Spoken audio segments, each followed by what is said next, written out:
At dahil nga itong Barangay Ginebra ay natalo dito sa TNT Tropang Giga, at by extension pati na rin yung pagkatalo ng San Miguel dito sa Meralco Bolts, asahan na natin ang napakaraming mga trades na mangyayari dito sa SMC. At ang nakikita rin natin na isa pang pwedeng magbago dito sa Ginebra ay baka magpalit na ng import. First time sinabi ni Coach Timco na bahala na si Justin Brownlee kung siya ay maglalaro sa Commissioner's Cup o hindi.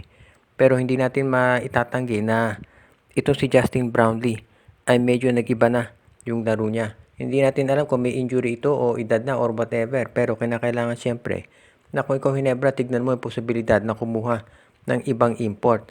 At ang isa ngayon doon sa tinitignan daw ng Ginebra na pwede nilang makuha ay itong si Anthony Bennett, ang dating number 1 pick na ng NBA. Alam natin na ito si Bennett ay 6'8 yan at ito ay kasalukuyan na free agent. So, ibig sabihin, pwede itong kunin ng iba't ibang mga teams ngayon.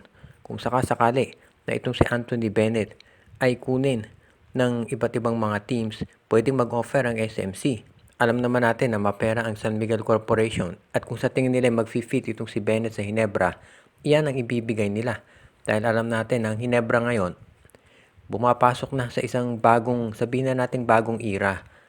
Mukhang pagdating dito sa Governor's Cup, parang si Ronde Hollis Jefferson na ang magiging bagong standard. So dito sa Commissioner's Cup, dahil unlimited yung height, baka lalong mahirapan si Brownlee. So wala namang sabihin na natin walang mawawala sa Ginebra kung susubukan nila si Anthony Bennett na import. At least si Brownlee makapagpapahinga muna. Kung hindi maging maganda laro ni Bennett, pwede nilang ibalik si Brownlee anytime. Kaya wag na tayong magulat kung ito si Anthony Bennett, yan ang kunin ng Barangay Ginebra na bagong import dito sa next conference o kahit sino pang import na 6'8 dahil yan talaga ang kinakailangan ngayon ng Ginebra, isang big man.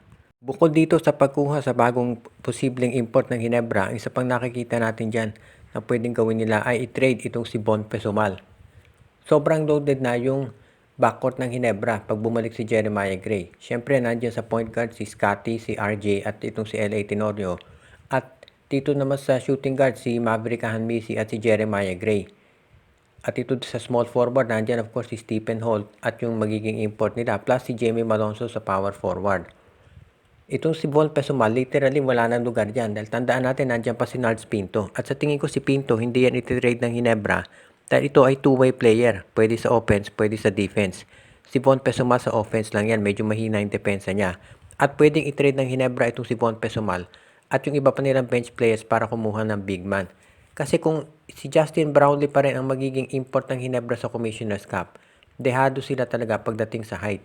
Nakita na natin yan na-expose dito sa Governor's Cup. At tandaan natin ang TNT, wala pa dyan si Brandon Rosser.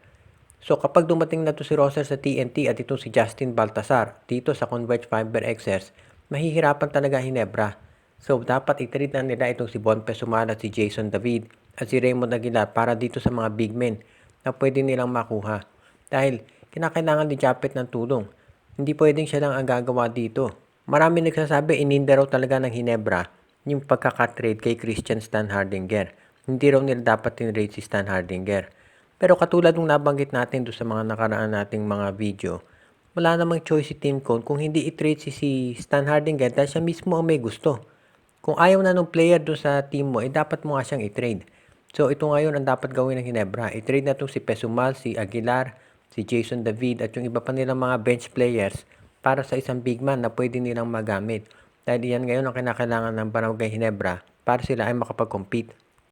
Siyempre, hindi lang Barangay Ginebra ang gagawa ng mga trades ngayon kung hindi pati na itong SMB. Dahil SMB, isa pang team na hindi masyadong sabihin na natin diretsahan, hindi maganda yung naging performance nila last two conferences. At ang kinakailangan din nila katulad ng Barangay Ginebra ay isang big man. Ang isang nakikita solusyon dito para sa big man ng San Miguel ay kunin itong si Pau Habillonar mula sa Converge Fiber XS. Yes, next season pa maglalaro itong si Pau Habillonar pero magandang investment na yan para sa future ng San Miguel Beer.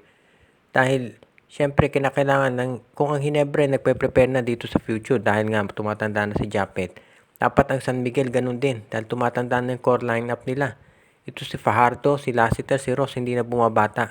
MVP numbers pa rin yung kay Junmar pero siyempre kung yan ay walang makukuhang mga pahinga sa bench, siyempre mahihirapan na rin yan. Kaya ngayon, kung hindi ibibigay ng converge itong si Pau Villonar, pwede kunin ng San Miguel itong si Ben Phillips. Itong si Troy Rosario, pwede niya ng solusyon ng San Miguel doon sa problema nila sa front court. Pero alam nga natin na nagde-decide pa itong si Troy Rosario kung maglalaro sa Ginebra, sa San Miguel, sa TNT o baka dito sa Converge Fiber XS. Maraming options kasi na tinitignan si Troy Rosario at yan nga na pinag-aaralang mabuti nitong siyempre SMC dahil unrestricted free agent si Troy. Walang magagawa SMC kung piliin niya ang Converge o TNT. Samantala naman ngayon, itong San Miguel, maraming options na big men na pwedeng kunin. Kung hindi available si Troy, nandyan nga itong si Pau Villonar. O kaya naman ay kunin nila itong si Ben Phillips or kung hindi papayag ang Converge, dito sila sa Converge, dito sa Northport Patang Terra Firma. Ibig sabihin, hindi mawawala ng options sa San Miguel. Ang importante kinakailangan ay gumawa sila ng paraan para makakuha ng mas malakas na mga player. Kinumpirma na ni Coach Chot Reyes na sila ay open na i-trade ang rights ni Mikey Williams, pero kinakailangan daw ay ito'y magandang isang deal para sa kanila. Sinabi ito ni Coach Chot Reyes sa isang panayam sa kanya pagkatapos nilang manalo ng kampyonato. Ayon dito kay Coach Chot Reyes, over na sila dito kay Mikey Williams at yan ang dahilan kung bakit sila ngayon ay ready na makipag-trade para dito. Alam natin na maraming mga teams ngayon ang inoferan dati ng TNT para dito kay Mikey. Pero ngayon mukhang determinado ang TNT na ituloy ito ulit. So tignan natin kung merong mga teams ngayon na magkaka-interest dito kay Mikey. Nung naglaro itong si Mikey Williams dito sa TNT Tropang Giga, ang naibigay niya ay 2 championship at nakadalawang finals MVP siya. So ibig sabihin, alam nyo na dekalidad na player itong si Mikey. Pero yun nga lang, meron itong baggage. At si Mikey ngayon ay 33 years old na at 18 months na hindi naglalaro ng basketball.